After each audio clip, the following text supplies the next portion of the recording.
Eh bien salut à toutes et à tous, c'est Jean, c'est Moketo pour parler de tout, mais surtout on se retrouve pour une nouvelle critique sans spoil. On va parler aujourd'hui d'un film français actuellement en salle, au cinéma, enfin en tout cas à l'heure où j'enregistre cette vidéo.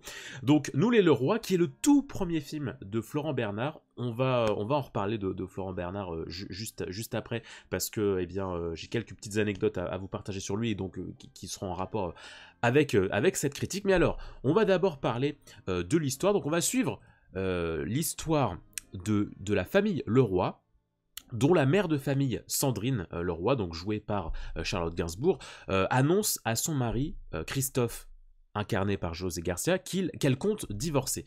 Elle ne s'y retrouve plus du tout dans sa vie de couple, elle ne se sent plus du tout comprise, écoutée, donc elle annonce à son mari qu'elle veut divorcer, à un moment où leurs enfants ont bientôt l'âge de quitter la maison. Ils sont en fin de lycée, et donc ils sont sur le point de rentrer à la fac.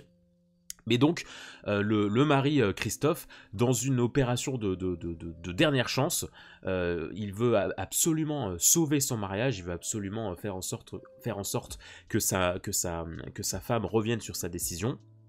Et donc, pour pallier à ça, eh bien, Christophe va organiser un week-end en famille. Il va amener toute sa famille en week-end sur dans des endroits clés qui, eh bien, ont constituer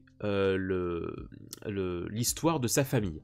Ils vont aller voilà, à leur tout premier appartement à lui et sa femme, à l'endroit où il lui a fait sa demande en mariage, etc., etc. Il va les emmener dans les endroits assez clés de leur famille pour tenter de relancer la magie de leur couple. Mais bien sûr, vous imaginez qu'il va y avoir plusieurs petites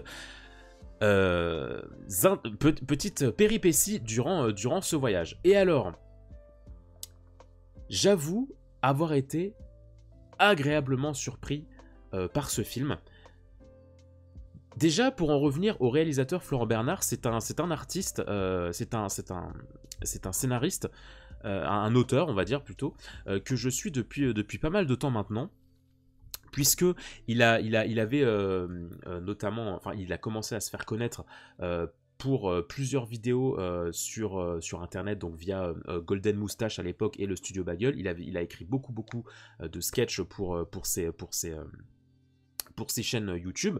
Et puis c'est un petit peu un artiste de l'ombre, Florent Bernard, puisque il a écrit notamment La Flamme. Le Flambeau, je suis pas sûr. Je crois que le Flambeau, il avait donné le Flambeau, lol. Je crois qu'il s'était un petit peu restreint pour le Flambeau parce que justement il bossait son film. Mais La Flamme, c'est sûr. La Flamme, avec Jonathan Cohen, il a beaucoup participé dessus. Il a coécrit le film que je n'ai pas vu, mais les Vermines, donc le film un peu d'horreur, enfin le film d'horreur français, qui est sorti l'année dernière, je crois. Il avait écrit Bloqué, hein, avec Orelsan et Gringe. Et puis sur plein d'autres petits projets. Je me demande même si dans Comment c'est loin, il n'avait pas aussi participé un petit peu à l'écriture. Enfin, voilà, dans toute la sphère un petit peu internet, on va dire, d'artiste internet, il a écrit quand même beaucoup de choses. Et puis, il est aussi le grand créateur, il est le créateur de la série de podcasts, donc le Floodcast, que je suis depuis plusieurs années maintenant. Ça doit faire quoi? Ça doit faire 5-6 ans. Non, ouais, 5 ans, ça doit faire 5 ans, environ 5 ans, que je suis le Floodcast, donc il y a un podcast qu'il anime avec, aux côtés d'Adrien Méniel, son ami, et du coup ils reçoivent régulièrement plein d'invités, souvent de la sphère quand même audiovisuel cinéma, du domaine de l'art et du spectacle. Et c'est vrai que du coup, j'ai effectivement j'ai développé une certaine affinité pour la personne de Florent Bernard, parce que mine de rien, en fait, il m'accompagne beaucoup, tu vois, parce que je lance dès que j'ai un voyage, dès que j'ai un trajet un peu long et tout à faire, même pas, où je suis en train de jouer à la console et tout, je mets un Floodcast. Il y a 9 saisons, chaque épisode fait environ 1h30, 2 heures. Il y a 9 saisons de Floodcast, donc voilà, je dois être à, je sais pas moi, je sais pas combien d'heures de Floodcast j'ai dans la tête, mais en tout cas beaucoup. Donc ce qui fait que forcément, au bout d'un moment, tu commences un petit peu à t'attacher à cet artiste. Et puis surtout, dans les derniers Floodcasts, il commençait à parler de son film, Nous les Leroy, et donc de l'importance que ça avait pour lui, de voilà, c'est mon tout premier film, etc. Il commençait à en parler de plus en plus précisément. Au début, c'était flou forcément parce qu'il n'avait pas le droit d'en parler, et puis c'était de plus en plus récurrent. Bon, bah là, on est en montage, là, j'ai enregistré une première projection, j'ai projeté le film une première fois à tels amis et tout. Donc voilà, il y avait ce côté un petit peu, putain, j'ai hâte que le film sorte pour le soutenir, et pour retrouver un petit peu son univers dans le film. Et en fait, j'étais un petit peu craintif, parce que je me disais, est-ce que les délires, entre guillemets, qu'il peut avoir dans ses émissions et dans du, entre guillemets, court terme, parce que moi c'est surtout via des petits trucs, des petites, on va dire des pseudo-sitcoms que je l'ai beaucoup apprivoisé, entre guillemets, hein, entre La Flamme et Bloqué. Mais est-ce que sur un film qui a l'air d'être une comédie dramatique, est-ce que ça fonctionne? Est-ce que ça peut fonctionner? Et bah mine de rien, surtout que c'est son premier film, et bah mine de rien, j'ai été très, très agréablement reçu. Jack Mimoun aussi. Jack Mimoun, qui est pas une comédie française que j'ai beaucoup aimé. Jack Mimoun, il avait aussi coécrit dessus. Il avait scénarisé le film. Pareil, j'étais pas un grand fan de ce film, mais bon, bref. Mais donc, pour en revenir à Nous les Leroy, eh ben, j'ai été très très très agréablement surpris. J'ai trouvé déjà que le casting fonctionnait très très bien. Que ce soit... Enfin, Charlotte Gainsbourg, José Garcia, comme les rôles, les comédiens des enfants, je trouve qu'ils sont très bien interprétés et que leurs rôles sont très justes. J'ai pas vu énormément de films avec Charlotte Gainsbourg, donc je n'ai pas eu ce truc de je suis saoulé du jeu de Charlotte Gainsbourg. C'est vrai que j'en avais discuté avec un collègue qui me disait, moi j'en peux plus du jeu de Charlotte Gainsbourg, donc c'est vrai que j'ai pas été très transporté. Ou non, il m'a dit, je crois qu'il avait peur d'aller le voir parce que justement il aimait pas trop Charlotte Gainsbourg, ce que je peux comprendre. Moi j'ai la chance, entre guillemets, du coup de ne pas avoir trop vu de films avec elle, donc ce qui fait que j'ai pas de lassitude, j'ai pas une grande familiarité avec son jeu d'acteur. Mais c'est vrai que dans ce film, en tout cas, eh ben, j'ai trouvé que son jeu était très très juste et que son alchimie avec José Garcia fonctionnait bien. Moi j'ai trouvé le personnage de Sandrine donc très, très attachante et très effectivement très centrale. C'est quand même elle, globalement. Je trouve que c'est plus son histoire à elle qu'on suit que l'histoire du mari, même si c'est un peu les deux, hein, même si c'est surtout les deux, mais j'ai trouvé que le film était surtout de son point de vue à elle. Et ce que j'ai bien aimé, c'est que en fait c'est un personnage très maladroit qui a du mal à communiquer. C'est un petit peu d'ailleurs le fil rouge de ce film, c'est-à-dire que s'il y a tout ce drame familial, c'est parce qu'il y a un grand manque de communication dans la famille, mais à des échelles différentes. C'est ça qui est assez intéressant, c'est que chaque personnage a un problème de communication, mais ne va pas l'exercer de la même façon, ne va pas l'exprimer de la même manière. Ils n'ont pas tous des problèmes de communication sur les mêmes points. Et ça, c'est intéressant. Et donc, ce qui est intéressant, je trouve, avec le personnage de Sandrine, c'est que elle a beaucoup de mal à s'affirmer, comment dire, elle a beaucoup de mal à s'affirmer et elle a beaucoup de mal à communiquer, et pour autant elle affirme véritablement et elle assume ce qu'elle ressent. Donc cette envie de divorce qu'elle ne va pas effectivement annoncer d'une manière toute simple et tout, la manière dont elle le fait, la manière dont elle va se révolter par rapport à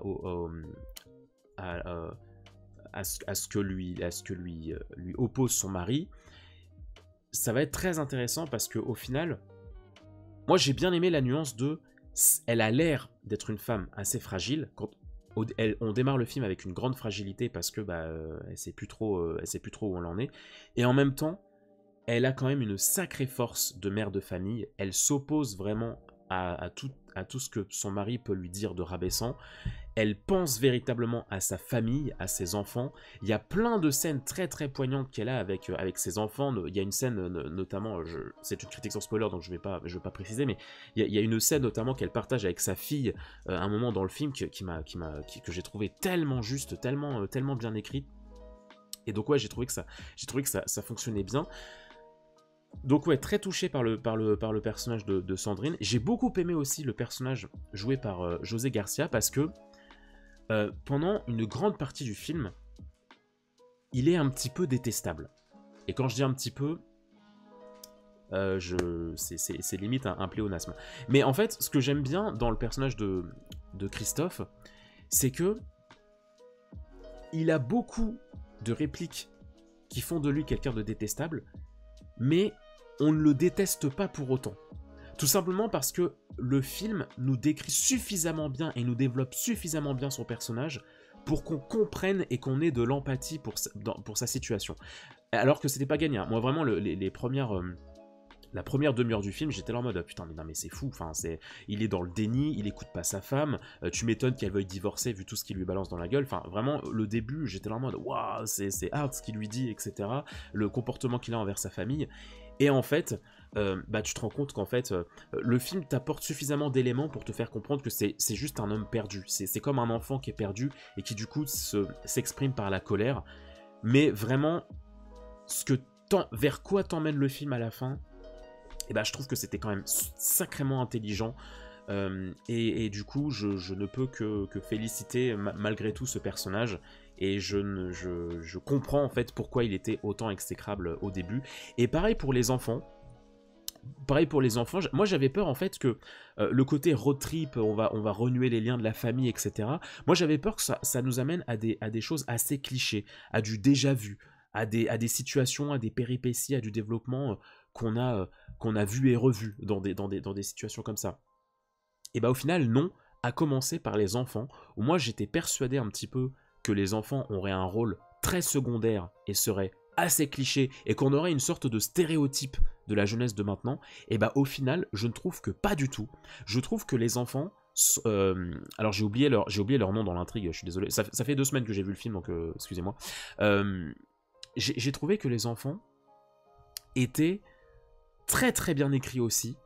Il n'y avait pas du tout du too much sur leur écriture de c'est des jeunes, c'est tout machin. Et surtout, il y a un lien, il y a des ponts très intelligents qui sont faits entre leur génération et la génération de leurs parents. Il y a quelques petits éléments scénaristiques qui, je trouve, marchaient très très bien. On n'est pas sur le cliché de les jeunes, c'est tout machin, comment on se sert d'un portable et tout. Il y a vraiment ce truc de les parents apportent des choses aux enfants et les enfants apportent véritablement des choses aux parents. Et du coup, ça crée un équilibre et une famille qui, je trouve, fonctionne bien. C'est-à-dire que sur le début, on voit qu'il n'y a pas de communication, mais ce voyage va vraiment faire repenser la communication, et ce qui fait que quand tu quittes ce film, je trouve quand même que tu t'es très bien attaché à cette famille. Et puis alors aussi, autre chose qui est très intéressante et que je félicite de la part de Florent Bernard, c'est que on est en fait sur un film qui peut parler à la plupart des gens. Vous savez, dans le cinéma, quand il est question de famille, je trouve que on tombe très facilement dans du cliché, et donc du coup dans des familles qu'on ne reconnaît pas, qu'on n'a pas forcément. Il y a tellement d'histoires, de familles un petit peu idéalisées, etc., où tout se passe bien au final, etc. Et au final, on s'y retrouve pas forcément. On se dit, ouais, c'est un film, parce que dans la vraie vie, ça se passe pas comme ça. Pareillement, le truc du road trip, là, le week-end qui se font en famille, moi j'étais persuadé qu'on allait avoir des endroits assez... On allait visiter des endroits assez sexy. Un lac... je sais pas moi, une balade en forêt, dans des spots assez stylés cinématographiquement parlant, qui titillent une sorte de sensibilité artistique. Et non, en fait. Le réalisateur va nous amener dans des HLM, sur des parkings de zones industrielles, dans une station essence, dans des endroits dans des zones très industrielles comme ça, qui sont, oui, des décors que la majorité des Français, des familles, perçoivent. La majorité des familles en France sont confrontées à cette France-là, à pas une France idéalisée, à pas un week-end où trop bien et tout, un camping majestueux, etc. Non, non. Il y a énormément de familles qui, effectivement, traversent des crises familiales, et qui, pour un petit peu pallier à ça, s'ils veulent partir en week-end, ils sont confrontés, encore une fois, à des zones assez tristes, assez grises, pas forcément liées à la nature, etc., etc. Et moi, j'ai trouvé ça très intelligent, en fait. parce que du coup, d'un point de vue immersion, je pense que ce film peut toucher beaucoup de gens. Beaucoup, beaucoup de gens, parce qu'on n'est pas sur une famille stéréotypée, on n'est pas sur une famille euh, trop cliché, qui est trop lumineuse, et on ne va pas être amené dans des lieux ultra chouettes, ultra beaux, ultra ensoleillés, etc. etc. Moi ça, j'ai trouvé ça très intelligent, parce que ça apporte vraiment le côté, les différents décors, les différents lieux qu'on va explorer, amènent un vrai réalisme à cette intrigue. Et donc ça, j'ai trouvé ça très, très, très, très, très chouette. Ensuite, pour ce qui est de l'intrigue dans sa globalité, ça va pas être évident parce que je veux pas vous spoiler, mais dans le même registre que les types de décors et les rôles de chacun dans cette famille, et ben j'ai trouvé que les développements étaient très intelligents et ne nous amènent pas forcément là où on pense que ça va nous emmener. C'est une critique sans spoil, je ne vais pas vous spoiler le dénouement du film, mais tout comme j'ai été surpris des différentes étapes de ce week-end, tout comme j'ai été surpris d'à quel point les personnages n'étaient pas clichés et étaient dans du juste, et ben j'ai été surpris, agréablement surpris de la finalité de cette histoire.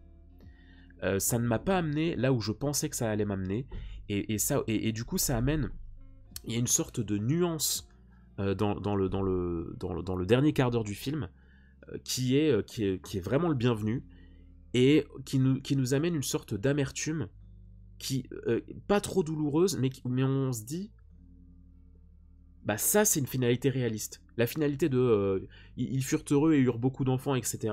Bah ça c'est effectivement une fin que tu peux voir dans les films, mais que à appliquer dans la vraie vie, bon bah c'est un peu compliqué. Mais une fin comme celle-ci, une fin comme celle de ce film, et bah j'ai trouvé ça juste parce qu'on peut s'y accrocher, on peut la comprendre, elle peut vraiment nous heurter parce que je pense qu'on est beaucoup à se heurter à ce genre, enfin en tout cas ceux qui ont une famille qui peuvent s'accorder, bon beaucoup une famille je pense, mais qui peuvent s'accorder à cette finalité. J'ai trouvé qu'il y avait des plans très chouettes malgré qu'on est dans des endroits peu sexy, vous l'aurez compris, on passe d'un HLM à un espèce de petit parc, vous savez, vraiment tout petit, avec une balançoire et c'est tout, dans 50 mètres carrés.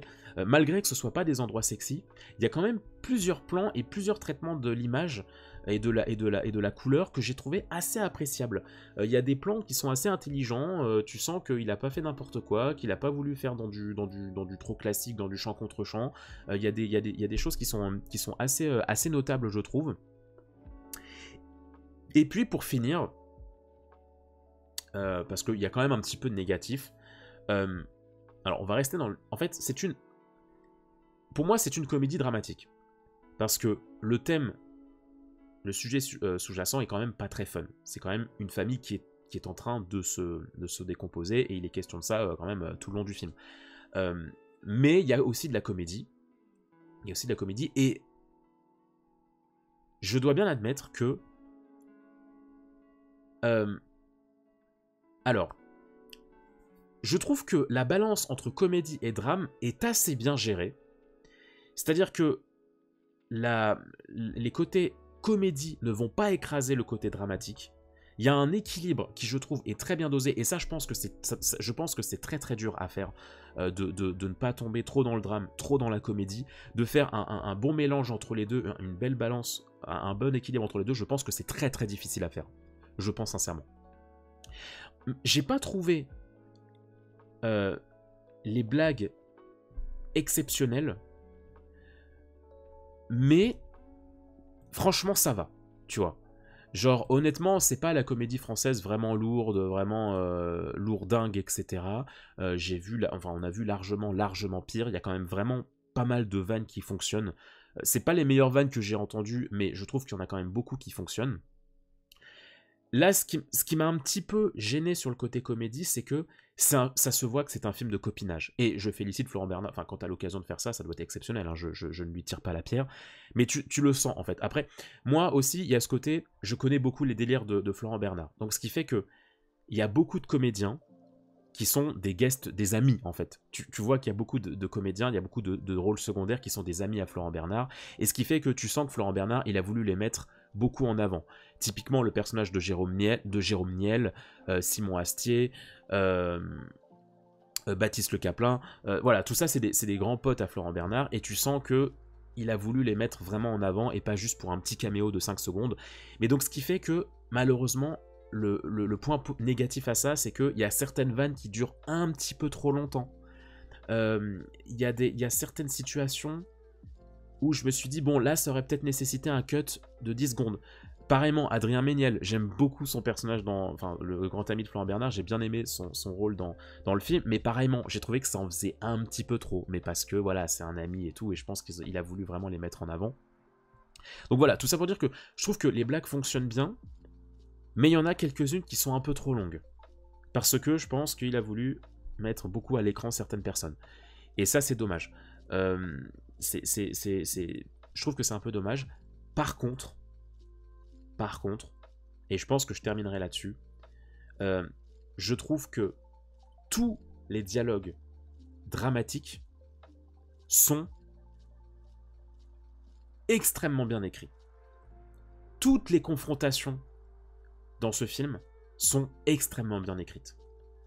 Vraiment, il y a des scènes de dialogue entre José Garcia et Charlotte Gainsbourg, j'étais en mode oh là là, mais c'est bien, oh là là, c'est comme ça, putain, mais j'aimerais savoir écrire comme ça, oh là là, c'est tellement bien, c'est un ping-pong mais qui amène les personnages toujours plus dans de l'intensité, qui nous transporte nous, parce que c'est très très bien joué, et qui du coup nous font réfléchir sur plein de choses, qui amènent du coup dans des directions qu'on pensait pas forcément. Mais c'est ça aussi avec les enfants et avec d'autres personnages secondaires, notamment le père de Christophe, qui pareillement, je trouve, amène une autre forme de réflexion. Enfin, il y a plein de confrontations, que ce soit entre un père de famille et un grand-père, un père et son fils, mais que ce soit... Alors, que ce soit Christophe avec son fils ou Christophe avec son père, ça fonctionne très bien. Que ce soit entre une mère et sa fille, que ce soit entre une fille et son frère. Enfin, vraiment, il y a plein de dialogues, il y a plein de scènes émouvantes de drame qui, à mon sens, fonctionnent très très bien. Et c'est en ça que moi je retiens beaucoup plus les scènes intenses de dialogue et de détresse que les scènes d'humour. Je trouve que les scènes d'humour, autant tu peux un petit peu les oublier, elles sont un petit peu passables. Tu peux assez vite passer à côté et ne pas trop les oublier. Par contre, ouais, les scènes d'intense confrontation familiale, j'ai trouvé ça très très juste. J'ai trouvé ça vraiment vraiment chouette, parce que au final, t'as tout ce mélange de qu'est-ce qu'on essaie de sauver, un couple ou une famille, et je trouve que c'est bien, c'était bien jaugé, c'était bien, il y a un bon équilibre, et j'ai trouvé ça super chouette. Voilà ce que j'avais à dire sur Nous les Leroy. J'ai passé un très bon moment, et franchement je trouve que Florent Bernard peut être fier de ce premier film, parce que je trouve que ça reste une réussite. Il y a des petits défauts effectivement, mais je trouve que c'est quand même une grande réussite dans l'ensemble, parce que je trouve que effectivement le cinéma français a besoin de choses comme ça, c'est-à-dire des comédies dramatiques où on surfe entre eux, il y a des blagues, mais le sujet est quand même assez profond et quand même assez triste. Donc voilà, je ne peux que vous recommander d'aller voir ce film. En attendant, moi je vous souhaite plein de bonnes choses, prenez soin de vous, on se dit à très vite pour de prochaines vidéos sur la Moquette TV, n'hésitez pas à vous abonner, à mettre un petit commentaire, ça aide toujours pour le référencement, ça fait toujours plaisir, et puis nous, on se dit à très vite pour de prochains contenus. Allez, prenez soin de vous les gens, bye bye.